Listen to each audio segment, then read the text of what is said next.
Você já reparou que as piores decisões que a gente toma na vida são em momentos de extremo cansaço? Exatamente. As piores decisões, as piores ações, as piores falas. Então, esse cansaço extremo que está generalizado aí, todo mundo está cansado, até as crianças estão cansadas, fazem com que as pessoas tomem muitas decisões ruins, né? Nós tomamos cerca de 35 mil decisões por dia.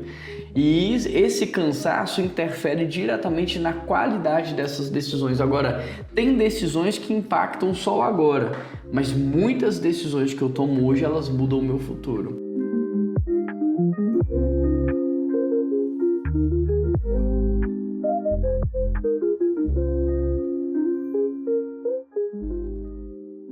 Olá, tudo bem? Sejam bem-vindos ao quadro Você Pergunta e a gente responde. E a pergunta de hoje é: como descansar de verdade? Keila, me diz uma coisa, como é que o povo está em relação ao cansaço?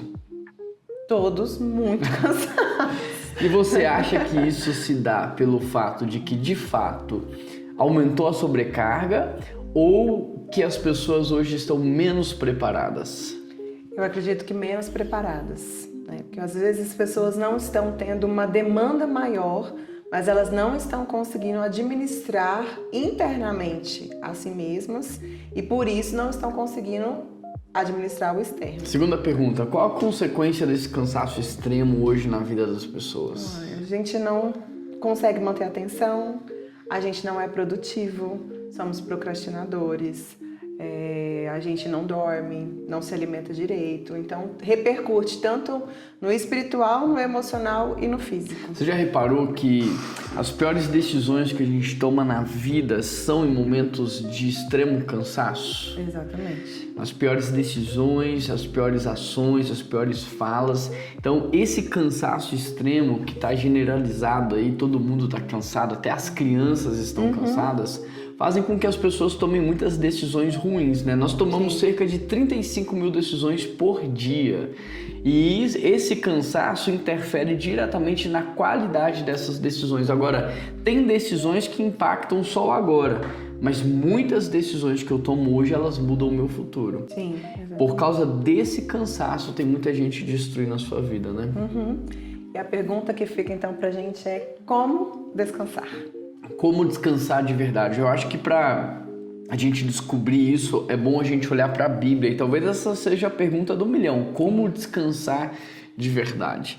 A gente precisa olhar para a Bíblia e a gente precisa fazer uma caminhada em toda a Bíblia para a gente entender o que Deus estabeleceu, como Ele estabeleceu, o que Ele queria, para que a gente consiga então responder essa pergunta. E quando a gente olha para a Bíblia, a gente pode olhar primeiro para Gênesis ali, né?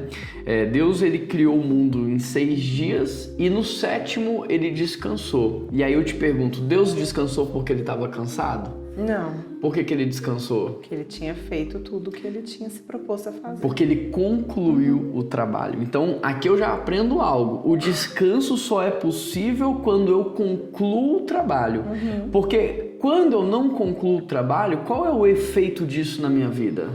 Eu carrego culpa, carrego o trabalho comigo para outros momentos que não deveriam ser levados. Preocupações, Exatamente, ansiedades. angústia, Então eu não consigo descansar. Embora eu tenha folga, embora eu durma, o meu cérebro está produzindo, ele está trabalhando. O meu inconsciente não para, ele continua trabalhando o tempo todo, né? Então o primeiro princípio, se você quer descansar de verdade, é conclua o seu trabalho. Então, o que você se propôs a fazer naquele dia ou o que foi lhe pedido para fazer naquele dia, execute naquela hora que você tem para trabalhar. Mas, quando nós olhamos ali para Gênesis, nós percebemos que Deus descansou porque Ele concluiu o trabalho, mas Ele, quando concluiu o trabalho, ele tem uma expressão. Qual a expressão que é essa? Ele viu que tudo era bom. Tudo era muito bom. Então, não basta você concluir o trabalho, você precisa fazer tudo com excelência. Então, Deus, vamos lá, vamos recapitular. Deus não descansou porque estava cansado. Deus descansou primeiro porque Ele tinha concluído. E segundo, porque Ele fez tudo muito bem. Porque Ele fez muito bem o trabalho. De modo que o trabalho de Deus, então, não é, Keila, uma vida de inatividade, não é uma vida de passividade ou de ociosidade.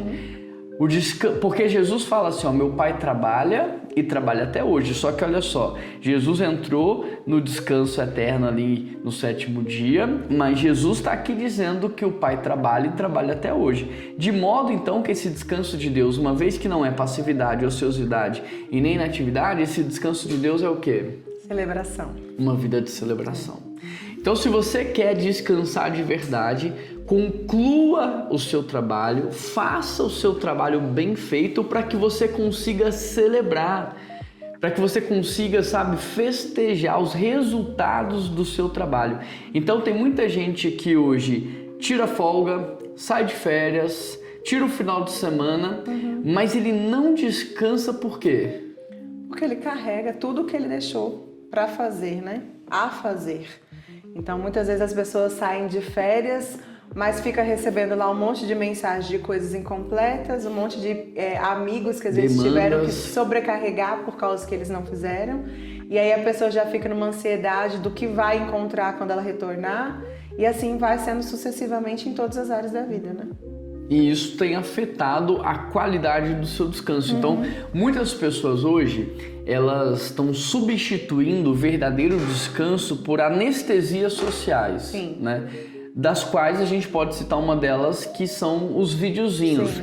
Então, hoje nós substituímos a novela, talvez o seriado, pelos reels, pelos videozinhos. E a pessoa fica ali, ela acha que ela está descansando, mas na verdade ela está anestesiando a dor dela. Ou seja, aquilo é paliativo, isso não vai resolver o seu problema de cansaço. Dormir uma noite não vai resolver o seu problema de cansaço. Tirar um dia de folga não vai resolver o seu problema de cansaço. E nem tirar as férias. E olha que eu não estou dizendo que isso não é bom ou que você não deva fazer isso. O que nós estamos dizendo aqui é que se essa pessoa quiser descansar, olha, parece paradoxal. Primeiro ela vai ter que aprender a trabalhar. Exatamente. Não tem como descansar se você não sabe trabalhar, porque o descanso é para quem conclui, para quem faz bem feito e para quem pode celebrar. De modo, Keila, que o descanso de uma família num final de um dia cansativo não é cada um na tela do seu celular. Como que é o descanso de uma família no final de um dia produtivo?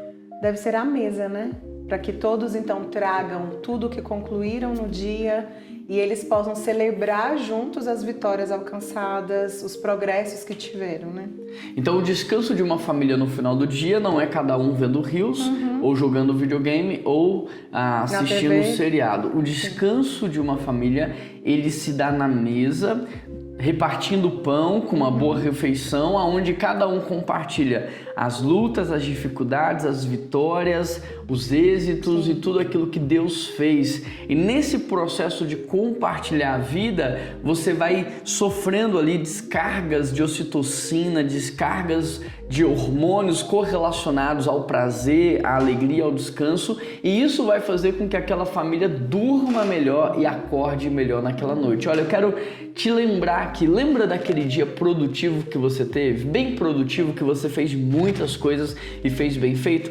Qual foi a sensação que você teve no final do dia? Você se lembra?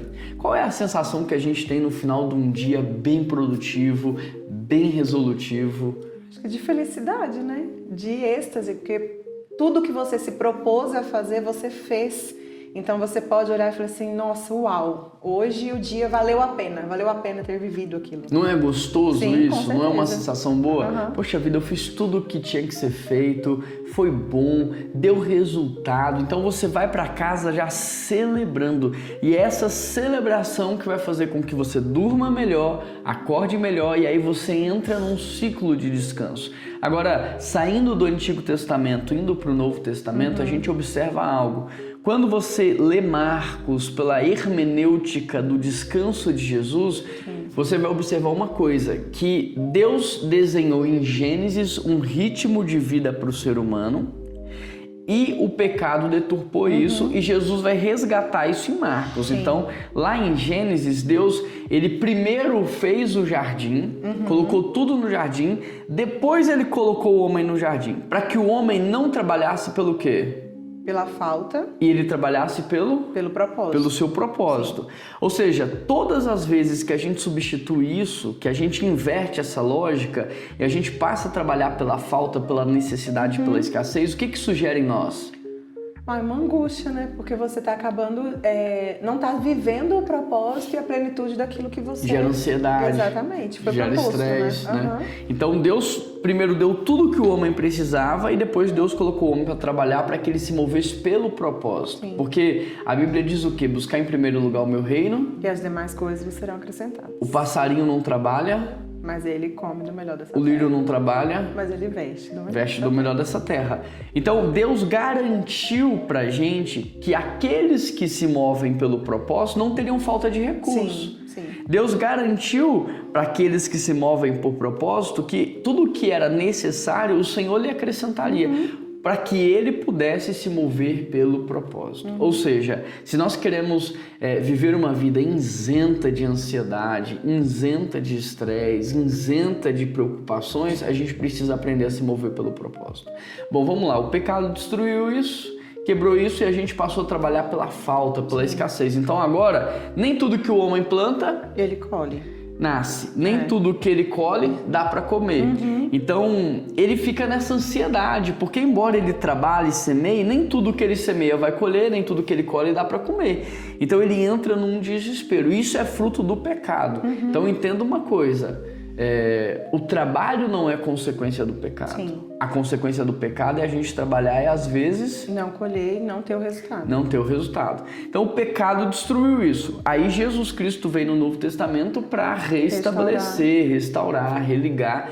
E aí você observa um ritmo de vida ali em Jesus em Marcos. Você se lembra de alguma coisa? Mas Jesus sempre antes de fazer... na verdade, ele sempre fazia grandes movimentos e após esses movimentos ele se retirava.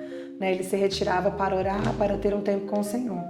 Então ele tinha aquele momento ali, tanto para celebrar o que foi acontecido, mas também para se realinhar com Deus para aquilo que ele iria viver.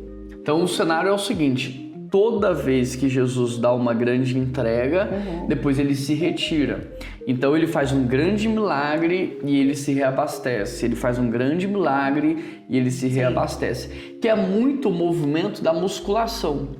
Porque o músculo cresce mesmo não no pico do estresse, quando você está estressando ele ali no exercício. O músculo cresce no descanso. Mas excesso de descanso sem estresse também não faz o músculo crescer. E Jesus ele vive exatamente esse ritmo. Um grande estresse, um grande milagre, uma grande cura, uma grande entrega e depois o descanso. E isso me ensina sobre um ritmo de vida que a gente deve ter. Sempre depois de uma grande entrega, nós precisamos de um tempo de celebração, um tempo de solitude, um tempo de renovo, de restauração. E Jesus ele mostra exatamente essa questão que você trouxe, né, de que ele não se entregava pela metade, né? Ele não fazia de forma medíocre. Então, por isso que a gente precisa aprender a trabalhar de forma correta. E ele estava muito ciente do propósito que ele tinha ali, né? Que é exatamente o que você já falou. Então, quando nós trabalhamos com eficiência, com excelência e dentro do nosso propósito, isso vai fazer uma grande entrega. Por isso que a gente também tem que se retirar e ter o nosso tempo de Então, para a gente fechar aquilo, recapitula aí pra gente tudo que foi dito. Um tempo de descanso, gente. Para que você descanse bem, você primeiro precisa trabalhar bem. Então você precisa saber o seu propósito. Você não pode trabalhar pela falta, pela escassez. Você precisa trabalhar com o propósito que Deus te deu de ser aquele que semeia a palavra do Senhor, que é a revelação de Deus aonde você está. Você fazendo isso mediante o seu propósito, você vai fazer com leveza, você vai fazer com alegria, você vai fazer ali bem e você vai dar o seu melhor, porque você está representando Cristo ali naquele lugar. Então você vai fazer ali com toda a sua força, com todo o seu zelo. Você vai poder chegar em casa então feliz, exaltando o Senhor e celebrando, o que você vai trazer isso para o contexto da sua família. E aí essa celebração é uma coisa que eu acho interessante, que une ainda mais a nossa casa, né? Quando a gente não faz esse movimento, a gente acaba afastando. Então você vai para a mesa, você vai celebrar o seu dia junto com a sua esposa, com o seu cônjuge, com seus filhos. Vamos ter esse momento de celebração e aí você vai poder chegar na sua cama, colocar o seu travesseiro ali, a sua cabeça e viver o que o verso fala na Bíblia, né? Que é descansar e ter o sono ali dos justos, porque você fez o seu trabalho de forma correta. Então, um desafio prático para você que está aqui hoje, faça uma lista de tudo que você tem que fazer, de tudo que lhe foi pedido para fazer. Faça essa lista e faça tudo muito bem feito. Faça tudo com alto nível de entrega, alto nível de excelência e ainda hoje tire um momento no final do dia para você celebrar tudo que você viveu e aí depois me conta como é que você dormiu e como é que você acordou no outro dia para ver se tudo isso faz sentido para você. Combinado? Keila, obrigado. Você pergunta, a gente responde e eu te vejo no próximo quadro. Que Deus te abençoe. Até a próxima.